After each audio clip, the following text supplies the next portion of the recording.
ये कहानी एक छोटे से गांव की है जहां एक तालाब था। गांव के लोग इस तालाब का उपयोग नहाने, कपड़े धोने और तैरने के लिए करते थे। ये तालाब गांव के लिए बहुत महत्वपूर्ण था क्योंकि इससे पीने का पानी भी मिलता था और अन्य काम भी होते थे। कुछ दिनों बाद गांव के लोगों ने देखा कि तालाब का पानी धीरे धीरे कम हो रहा है।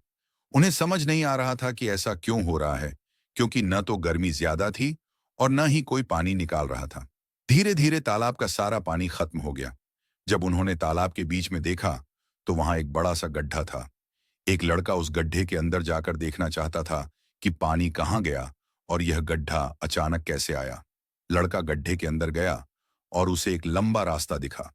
धीरे धीरे नीचे जाने पर उसने देखा कि वहां एक साधु महाराज बैठे हैं। लड़का थोड़ा चौंक गया और साधु महाराज से पूछा। आप यहाँ क्या कर रहे हैं और आप यहाँ कैसे आए? साधु महाराज ने कहा। मैं यहाँ एक बड़े राक्षस को रोकने के लिए बैठा हूँ। वह इतना बड़ा है कि सारा तालाब का पानी पी सकता है और सबको खत्म कर सकता है। उसे रोकने के लिए मैं यहाँ बैठा हूँ, लेकिन समय के साथ मैं कमजोर हो गया हूँ। मुझे तुम्हारे गांव वालों की मदद चाहिए। लड़का तुरंत बाहर जाकर गांव वालों को साधु महाराज के बारे में बताता है। गांव वाले साधु महाराज के पास आते हैं और पूछते हैं कि वे कैसे मदद कर सकते हैं। साधु महाराज ने कहा। तुम सब लोग तालाब के किनारे एक घेरा बना दो और जब मैं कहूं तो तालाब में यह दवाई डाल देना। जैसे ही राक्षस पानी पिएगा वह मर जाएगा, लेकिन जब तक मैं न कहूं कोई भी तालाब का पानी इस्तेमाल नहीं करेगा। गांव वाले तालाब के किनारे घेरा बना देते हैं। लड़का फिर से साधु महाराज के पास जाता है और पूछता है। आप राक्षस को रोक रहे हैं तो पानी कैसे पी गया? साधु महाराज ने बताया। वह अभी इतना ताकतवर नहीं हुआ है कि मेरी कैद से बाहर निकल सके, लेकिन मैं कमजोर हो चुका हूं, इसीलिए वह तालाब का पानी पी सकता है। मैं अपनी शक्तियों से तालाब को फिर से पानी से भर दूंगा और जब वह फिर से पीने की कोशिश करेगा तो मर जाएगा। साधु महाराज ने अपनी शक्तियों से तालाब को फिर से भर दिया और गांव वालों ने घेरा बना लिया।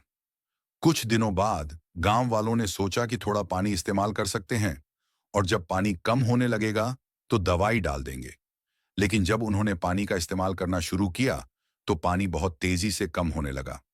जो लोग उस समय पानी में थे वे घबरा गए और बाहर निकलने की कोशिश करने लगे, लेकिन असफल रहे और पानी के साथ बह गए।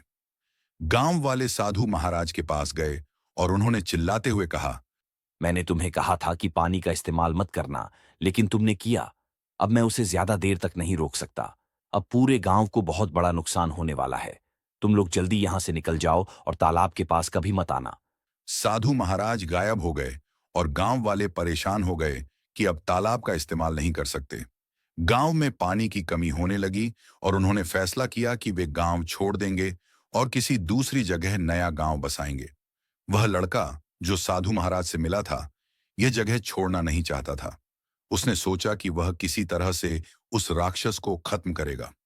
वह किसी साधु की तलाश में निकल पड़ा जिसे उस शैतान के बारे में पता हो कि उसे कैसे खत्म किया जाए।